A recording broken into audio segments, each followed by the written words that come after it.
Hello, and welcome to Connected Intelligence Live, our next episode or the current episode. Thank you for joining us.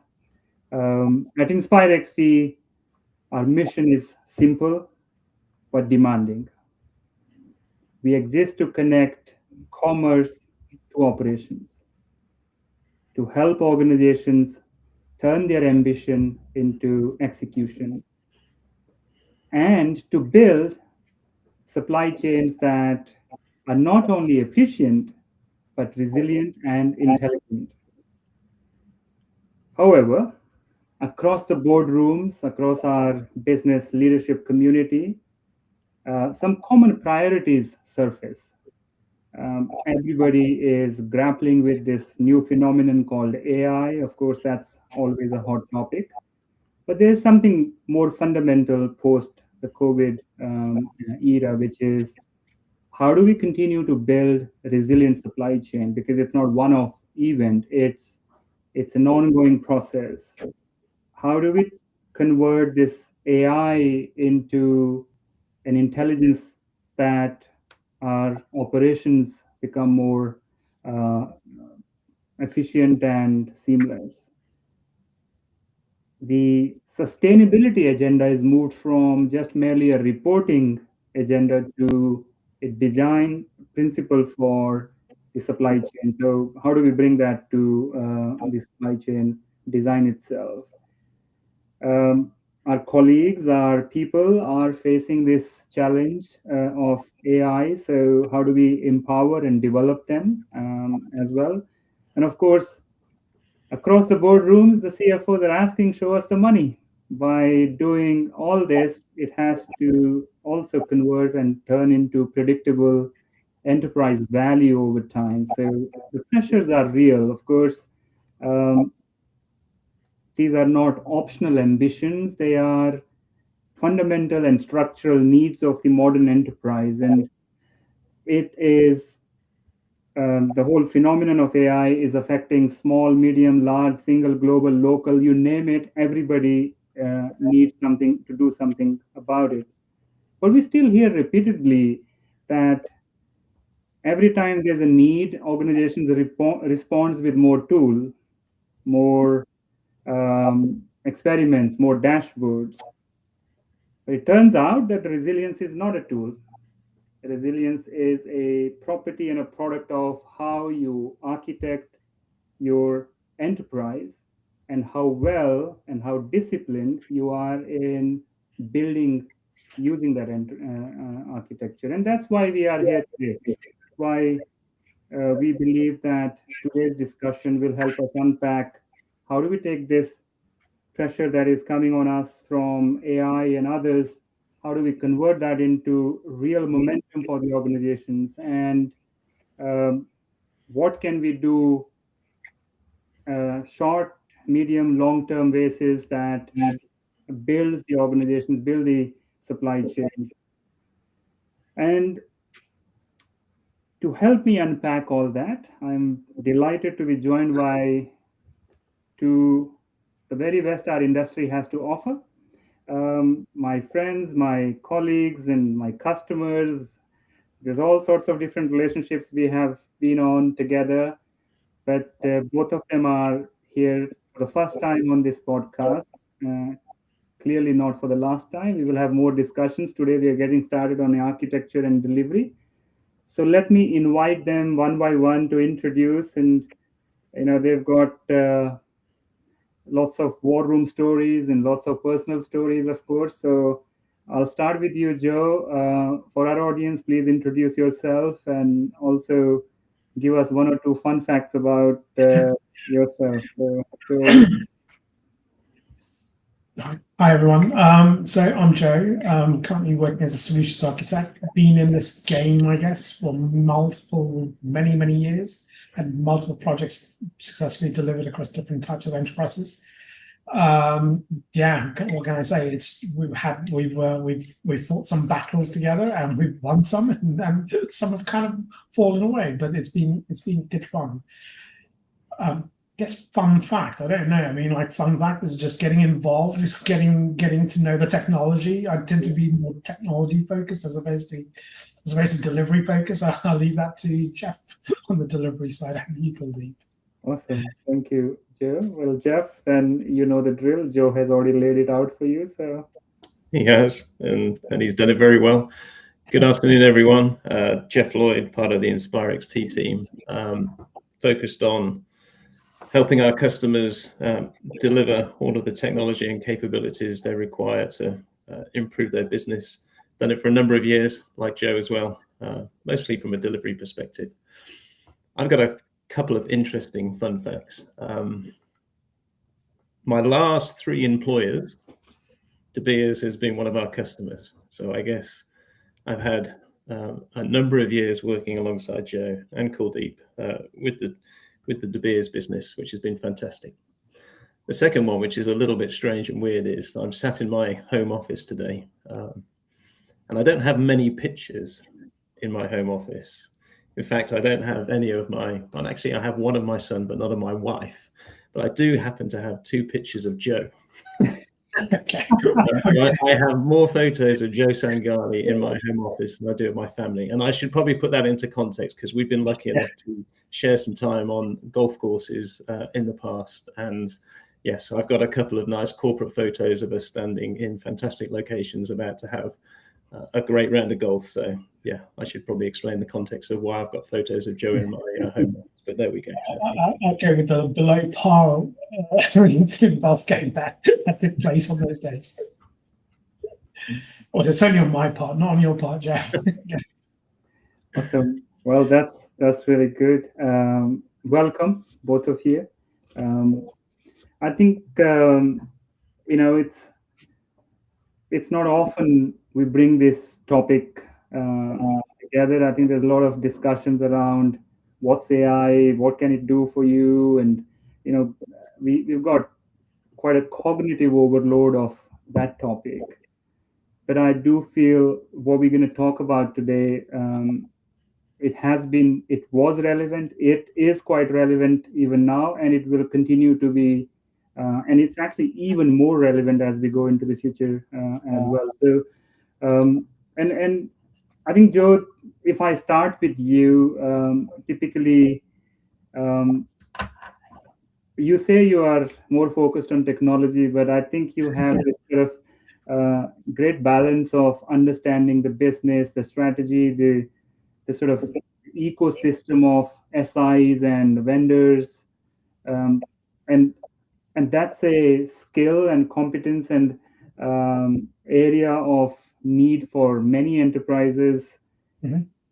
I suppose you are the best person in that sense to describe that when technology is involved and when supply chain fails or is under stress, what do you think breaks first? Is it the process? Is it system? Is it structure? I mean, there are so many different elements. You can see that from multiple angles. So I'd love to get your perspective on that.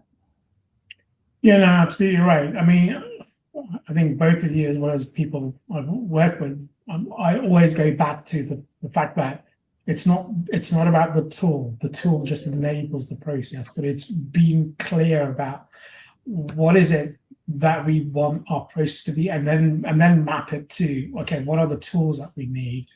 And again, just being agnostic around it could be this particular tool, or it could be a custom developed in-house developed tool.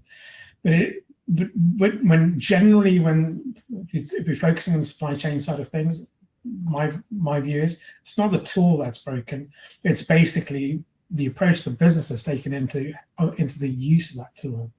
So classic examples could be scenarios where there's been a lot of transition within the organization. So again, it's kind of like immediately I think the gut reaction from most organizations is, let's just blame the tools because it's not delivering what we want, but we're not prepared to address what the actual problem is. So I think it is to just to rethink, okay, it's definitely not going to be the tool that's the problem. I think it's more about how we've implemented the tool, how we're using the tool, and have we got the right processes in place, and do the processes that we want now actually are mirrored in the tools. Sorry, Yeah. I've just I think got that's on there. I hope that that makes sense. absolutely makes sense, and I think it's as I said in the intro, that resilience, we are looking for resilience in a tool, Yeah. whereas the resilience is in the chain, in the process itself. And I guess through that sort of lens, if we talk about alignment, Yeah. the strategic sort of top down and bottoms up in the organizations, often there is a challenge in that. So how does that affect in building a good enterprise architecture or a progressive architecture in your perspective? I always look at okay, well, what is it that we want from an organization perspective? So it is about understanding and understanding in a clearish way, because it's always difficult for the business to say, right, here's what we are trying to achieve, here's what we want. And then map it out to, okay, do I, as an enterprise architect, as a solutions architect, understand what the ask is? Does it make sense? So, or first and foremost, always challenge it back to say, right, is this truly what we want? Secondly, then after that, it's basically taking that, then talking to the people that are actually running the systems, the tools, the processes, and looking at, okay, well, does this kind of make sense, and what do we need to adjust, and how do we then play that back to the multiple vendors, InspireX, or any other SIs around, okay, how do we go about building this out?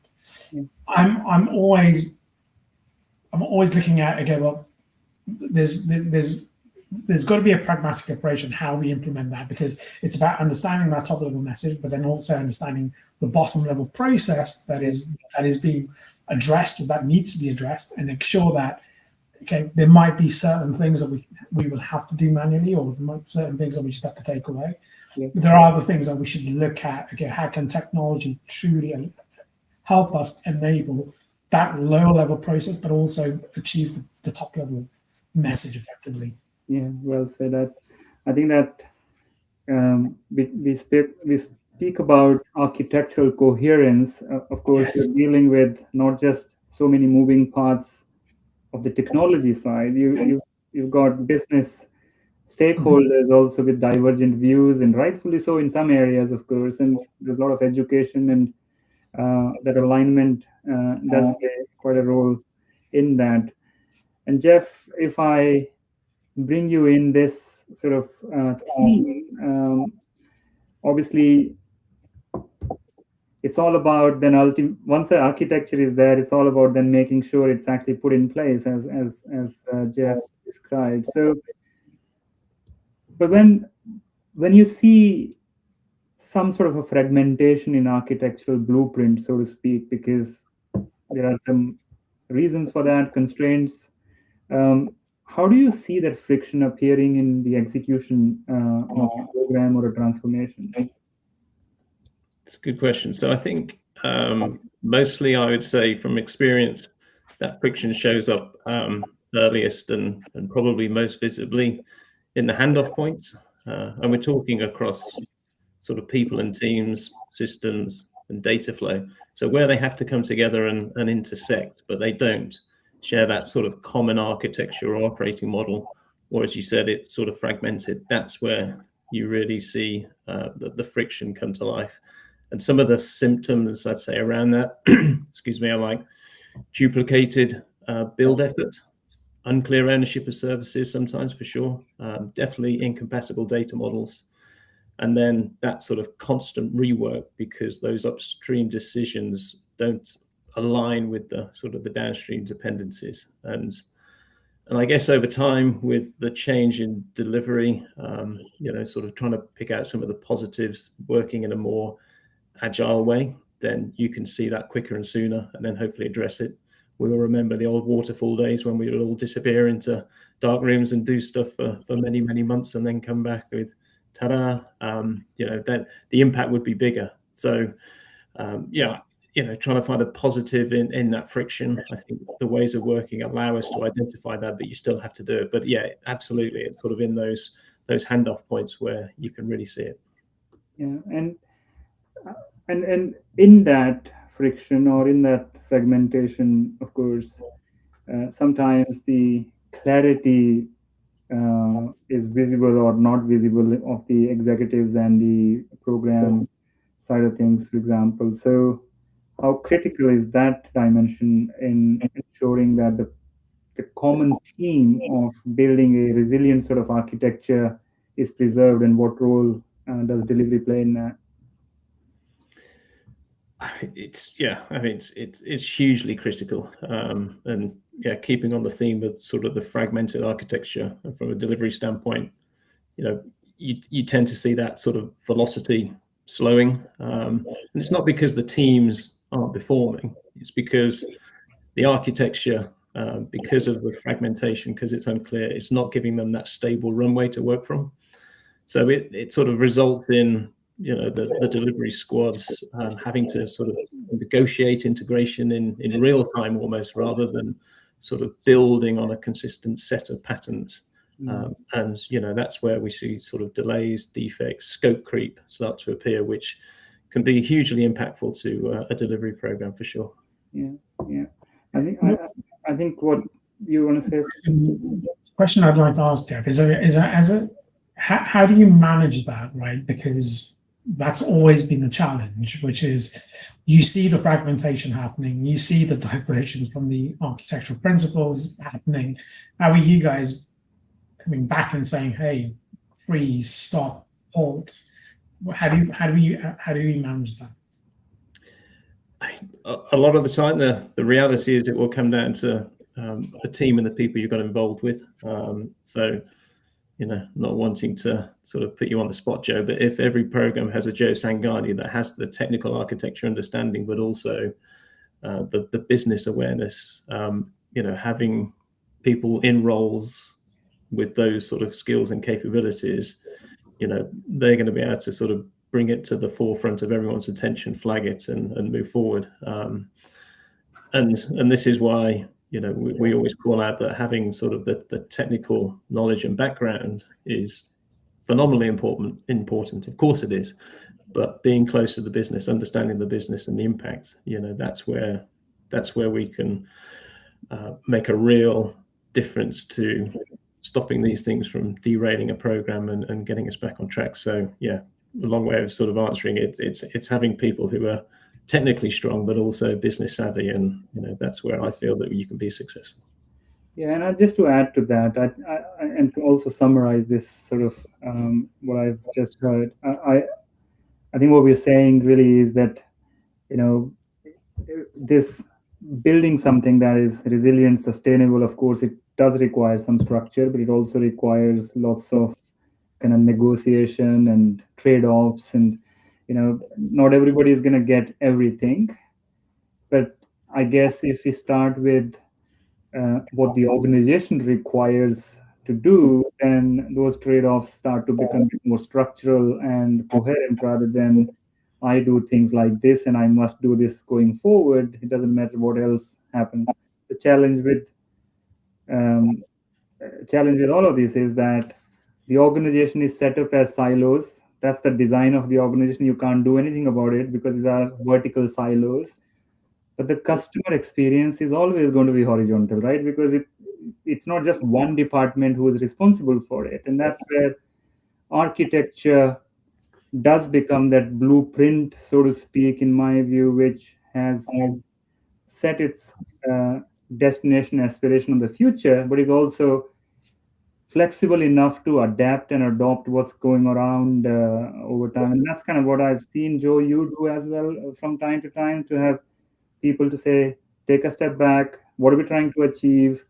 Okay, maybe we should experiment a little bit, but let's not forget that ultimately customer needs to be addressed, right? And I think that's bringing that coherence is quite good. So thank you for your perspective. I think it's hugely important that we don't jump to integrations and technology, and we're talking about supply chain, of course, and we're talking of supply chain from architecture and delivery lens. Supply chain is a lot more than that, of course, but it's so important nowadays that it's sometimes not even clear is technology running the supply chain, or is something else running the supply chain? Because they're so integrated with one another. So, and let's sort of move to the next segment of my question that I wanted to talk about, which nicely I think you started with.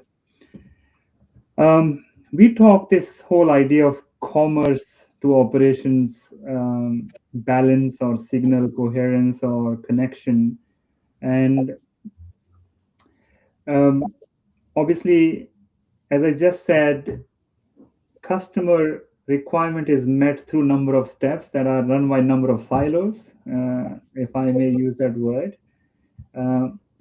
So how does one architect a connected process model, or a how does one translate those signals into those operational sort of needs, uh, that the signals don't distort along the way? Because that's the real danger of not having something that actually goes horizontally very well, right? I think so the way I look at it is basically, so we're getting those signals from all the different areas, and these are all, I look at signals for me is just another way of understanding what the requirements are. It's looking at those individual requirements, signals, making sure that it does map back to what alignment that we're trying to achieve. Even if you've got signals coming from different areas within supply chain, it is just looking at, okay, well, does that make sense back to what we're trying to achieve? Does that still make sense back to what we're trying to achieve? It's just making sure that we're consistent with what that signal is and what we're trying and how we want to implement. I'm not going to say even was a solution to it, but implement whatever it is that is required to ensure that we've got consistency across the final solution and the different signals that are coming through. Because customer A might want, I want this, but customer B might be like, oh, I want that, which is completely counter to that. Well, I think sometimes I play the role of, okay, are you two talking to each other just so that we are aligned on that message, and then we can take it away and then look at, okay, well, what does that solution look like, and how do we go about implementing it? And what role does the process design take? Because that's often also a moving feast, right? So that's it is. It's understanding those messages, signals, looking at, okay, well, what is the intended process? What are we trying to align to? Someone said a strategic objective, whatever that is, and then linking it back to saying, okay, well, have we documented the process? How does that part of the process impact that particular person? Bring it all back. Then work with the experts to say, right, does this make sense, and should we move forward on this, or do we still have some open questions before we start again looking at implementing something? Jeff, anything you want to add to that? No, I think Joe's covered it nicely. So yeah, I couldn't top that. Sure, awesome. So look, I think sorry, one thing I just to add, sorry, Kuldeep. So it is ensuring that we've got that process alignment across that. But key call out also is not just the process alignment from us as a customer, but it's also interpreting that back to you guys, to the suppliers, to ensure that you understand that as well. Because again, when we're defining that process, whether it could be me as a customer coming to you to say, let's look at implementing this new process, or however it is, you guys should also be in a position and challenge me, or challenge us as customers to say, actually, we've seen this. What why are you even thinking about that? Does it align to what everyone else is doing? Yeah. Sorry, go ahead. I was going to say, so I wasn't going to comment, but now you brought that bit up. I guess that there is something, because we've all seen a lot of. So when I started work, which was many years ago, a business and its process, a lot of what accompanies success, its secret sauce, was built into some of those processes. As we moved to SaaS and cloud, and we were all encouraged to adopt best practice that big systems providers and software companies were were effectively selling because they were talking to all the big companies in the world and learning how they did it. There's been this sort of phase where we've had to negotiate and land on, when do you fully adopt best practice versus how do you protect something that was part of the secret sauce that made your organization and its processes successful. So that's been, I guess, an interesting change for all of us from a customer point of view and a supplier point of view. We have moved towards best practice because that means that you don't have to customize, say horrible words like that, solutions to do that. But it's always an interesting debate and conversation for sure. And I think if we continue that theme right now of process and data and signals. So Jeff, from your perspective, we are talking about commerce to operations models to be delivered. How does the sort of fragmentation in these various elements that we need, products and stock, and now we're talking real supply chain impact of this. There's lots of things that need to fall in place before we can deliver on that promise. So when they are not synchronized, what happens, and how do we go about solving that? So I think the first thing that I would advise, if that's the right word, is you can't start off, you can't treat order management, inventory, pricing, product data as separate domains.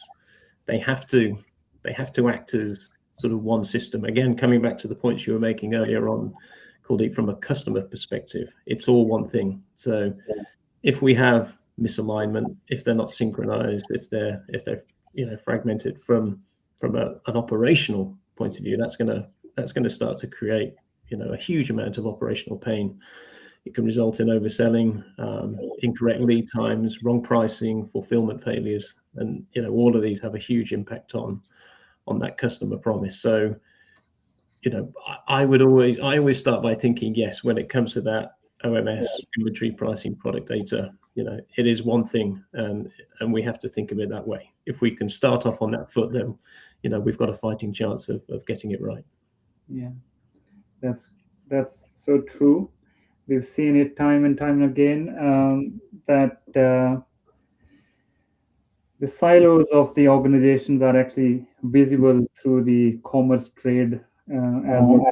There's separate silo for the commerce, but finance is still the common element, the same costs and same profitability and cash flow, and then there is impact of that at the end of the transaction or at the end of the month or quarter, whatever is that you're measuring. But customers' impact is almost instantaneous. They can see that you promised something, but now there's a whole range of disconnection going on that I can't, as a customer, know what's happening with my order, for example. I think that's, and fixing that disconnection without the data model is an uphill battle. It never ends because the core hasn't been fixed. So I think that one system analogy and approach would resonate with a lot of people who are trying to, or whose ambition is to continue to offer that service. Obviously, no discussion nowadays is, ever complete. We are not yet complete. Ending our discussion. We're right in the middle of the conversation. Let's bring that topic of AI or intelligence. Joe, this is something that I'm grappling with as an architect and as a supply chain person from time to time as to how is my role evolving, right? So as an architect, how do I bring this great piece of technology which has huge potential, huge prominence, but it is, it can be hugely beneficial at the same time, conversely also quite detrimental. So how do I evolve my role as an architect when I'm embedding that piece of tech in my business. So I wouldn't say I'm grappling with it as well, just like you are. I think the whole industry is kind of grappling. This is my personal view on this topic. So AI seems to be, and again, let's be clear, Gen AI seems to be the answer to all our problems, that, including the problems that we didn't know we had. So it is kind of being pitched and positioned that way, and you can be up to date with all the news going on. And there are some challenges as an enterprise, as a solutions architect, enterprise architect, I'm kind of grappling with, which is, okay, we've got different flavors of AI. I could go down a specific application stack and they'll be like, oh, you can throw AI on top of that. But then I can go down another route and you can throw AI on top of that. And then we're kind of getting into this whole agentic AI piece as well, which is like, oh, you can have an agentic AI going from this stack to that stack to that stack, and then do some actions for you. You can write my emails, looking at the personal data I've got, and then just responding to whatever email Kuldeep sends me. Like, that's a possibility. The thing that for me I always go back to is, okay, yes, it will solve a lot of problems. It will solve problems that I didn't even know I have. It can tell me, it can give me some really meaningful insights. However, what I always go back to and talk to most organizations, including is, it's about, okay, do we actually have the data that we need? Because without the data, AI is just not going to do anything. Then we can talk about whether it's going to be this particular AI or that particular AI. But it's just making sure we're grounded our data and make it accurate as possible. So that's the challenge, effectively. It's not, AI is not the challenge. The challenge as an organization for me is the data and the data that sits within the different systems. How do we align that?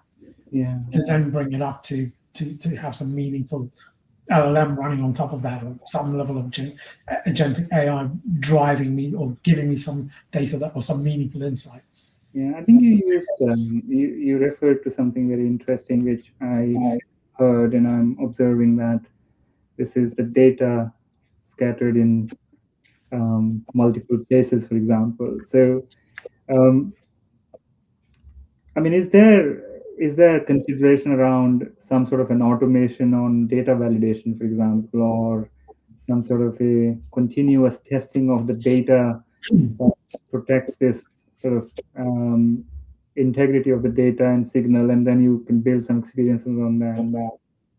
So, I mean, we look at all the solutions, process, signals, whatever, solutions, technology, and then all of that is driving down to, right, we've made a choice on a technology or whatever it is, and we know that we need, it doesn't matter what the process is, you need data to drive that process moving forward, whether it's in the supply chain, whether it's in the finance space, right? Talking about best of breeds, talking about any of the solutions, including the bespoke solutions that you've got. I think what we always forget about is that human element and the human touch, which is like, how do I ensure that the data that's being fed into the system is accurate, or can be as accurate as possible? So I'm always looking at and challenging the systems and tools to say, right, what are you guys doing to ensure that when someone is putting some data in the system, that it is meaningful and relevant. So there's no point in having a price, but then the price just happens to be some fictitious price, or it happens to be in a different currency. So just simple things like that. How do we ensure that we build those things in? Now, coming back to the AI, I kind of see, well, we should be utilizing some of that AI capabilities to ensure that the data that we're capturing moving forward actually has gone through some level of AI or help of AI to actually help you clear that up. But I think we're still in that catch-up mode right now, and unfortunately, I don't know how long it's going to take for any organizations, or most organizations, to get us there. I don't know what you guys are seeing. Yeah, it's quite an interesting paradigm. Use AI to create data so that it can serve itself later on downstream as well.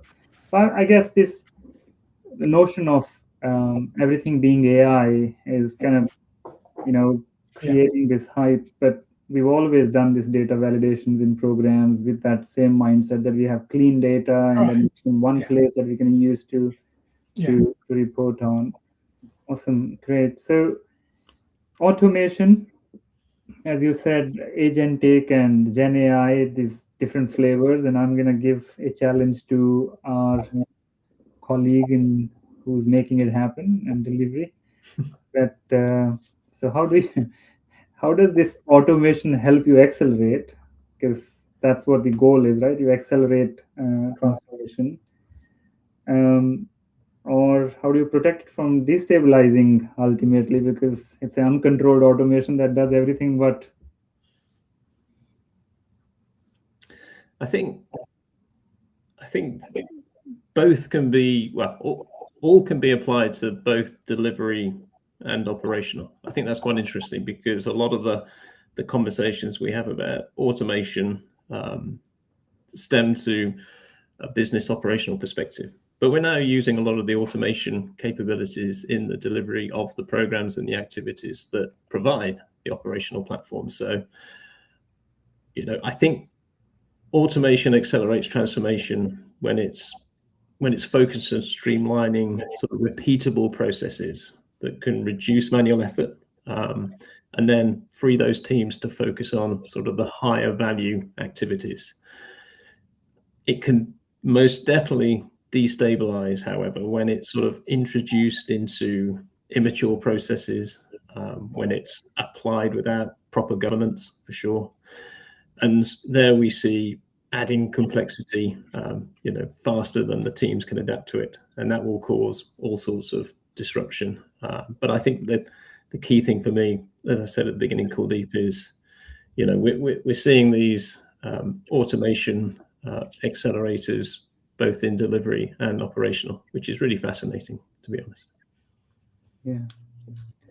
Yeah, I think you summarized it well, that automation or acceleration without any real maturity or discipline, it's only one way. It never finishes. It creates a lot of other confusions and creates a lot of debt. Uh, but of course, discipline is non-negotiable. And once you have the discipline, I suppose you can introduce automation as well. And it's a it's a loop that has to the perfect loop that has to be created. Good data, good process, automation on top, of course, Gen AI, agentic, all different flavors. You can continue to then harvest that intelligence out from these. Great. Well, we continue on this acceleration path. We talk a little bit about other challenge that happens. We just talked about the AI discussion, but few things that are consistent. I think, Joe, you would have seen throughout your career trying to bring so many different pieces together as an architectural requirement. Is you're a great example of somebody who sat in as an intersection of business, IT, SIs, vendors, and of course, um, most of the time you're the one who's making sense of what everybody's trying to say to each other, because they're not talking to one another directly. And how does one, in that sense, keeps that architectural north star right at the center of all these discussions and protect? I think, I mean, for me, it's always about making sure that, again, I'm not going to say I'm exaggerating, but at an enterprise architectural level, it is ensuring that everyone is aligned to the message, to what we're trying to do, ensuring that internally everyone's aligned and flag out any discrepancies, flag out any inconsistencies, flag out any issues that we will see by doing whatever it is that is being asked. Then go back to that to say, right, if you had open control, if you had free range, what would you do? How would you address it? That to me is internal alignment is absolutely key and has to be achieved first and foremost. Whether it's across, I mean, if we look at supply chain, there are so many disciplines within supply chain, ensuring that, okay, well, the logistics part is talking to the operations part, talking to the merchandising part, talking to the planning part, just so that you've got that alignment. And then you've not got one part of the business or one part of the team going off and trying to do something that is not aligned to any of that. So it is making sure you've got the alignment, then coming back to RSIs and saying, right, here's our internal alignment. Are we all aligned to that? So we as a team, as a customer, we need to make sure that when we are talking, we're saying the same thing. If there is a discrepancy there, then I think that adds more confusion. And as a result, you're already starting on that part of the failure, which is because not everyone has understood what we're trying to do. So I'm trying to get all that internal alignment. I try and work on, okay, well, is it clear? Does person A asking for something and person B requiring something different? Do they both talk to each other? Do they both align? Does it all make sense? Then it's about going forward and asking RSIs to say, right, what are you doing about this? How do we address this? And what are the tools that we should be looking at or solutions that we should be looking at? Yeah, so alignment, the communication, sort of proactively challenging each other. I think often that becomes a I shouldn't say full time, but I think near full time activity for somebody who is holding these pieces together, because you know that some of those pieces are so delicate and very crucial to the architectural North Star. Yeah, we need to as architects, we need to also ensure that, okay, we understand it, but also then everyone else in that team understands it, and then it's communicated further down. And I think that's where we all need to do a better job at it. But yeah, I'm not saying I did a great job, but there's always discrepancies, there's always things that crop up, and ensure that we've got that alignment. Internally, from where our experience, and again, this is working with you guys, but as well as our sizes, actually implement a kind of an architecture structure to ensure that no major change takes place outside of a governing structure that has gone through and saying, right, here is what we're trying to achieve, here's what we're thinking about, and does it all make sense? If it doesn't, then can we all align on what are the next steps before going to someone external to say, right, here's my problem, how do I fix it? Yeah, that's so relevant. And I guess now you're probably bombarded, if I may use that word, with every department wanting to do something with AI system of this sort or that. Yeah, and again, there's two things. There's not just every department being bombarded with, okay, we want to do something in this space, we want to do something in this space, but we're also, as architects, we're also getting bombarded from the solution providers, which is use our AI version as opposed to that AI version as opposed to that AI version, and we're all singing from two different hymn sheets effectively, and it's like, how do I now connect those dots, and which ones are the ones that are going to be more meaningful for an organization, for an enterprise? Yeah, I mean, this is a fascinating topic. We could spend a little bit more time on it, but we will do that at other time. In terms of how do we, what are we learning new things about? I mean, there are some good old school principles that will be timeless for us, but there's still new things that we are also uncovering that we could leverage to help business. But let me move to a follow-on with you, Jeff. Obviously, our goal as SIs and as architects is to not just deliver value, but also to protect value, right? So, because we are supporting, we are always growing our business and architectures around it, and mistakes can create a lot of small mistake can create a lot of problems. So how do we do that? What disciplines do we protect and implement making sure that enterprises continue to grow and harvest value from that? So I'd say the delivery disciplines that we're always sort of shooting for in terms of that North Star is based on sort of rigorous incremental value delivery. that's where we're going to get to. But I think there are three sort of foundational elements that allow us to do that. And they're really the themes that we've been talking about for the last 3/4 of an hour in this session. The first is always going to be built on stable architecture, absolutely. Second, clear governance. And then thirdly, we've probably spoken about it less, but that sort of continuous learning. And no matter what technology we see, how it evolves, we talked about AI, of course we have. But for me, those three sort of cornerstones, if we can stay true to them, respect them, and give them all the attention that they deserve and need through that whole sort of delivery discipline, then that's going to give us the best chance of sort of protecting that longer term enterprise value that you were talking about. Great. Thank you for sharing that. I think we are right on time. So we've done well in terms of getting through a lot of detail and a lot of valuable insights from you and you. On-time delivery. That's what we're good at. There you go. That's well said. So, look, we could spend a lot more time on it. It's as we've all seen different eras of delivery and architecture and technologies, and we continue to learn more about what this new tech modernization that is going on will do to our businesses and enterprises. However, we have to end at this stage. So, but I would like to sort of summarize my insights from it, and of course, you are welcome to add as well in the closing.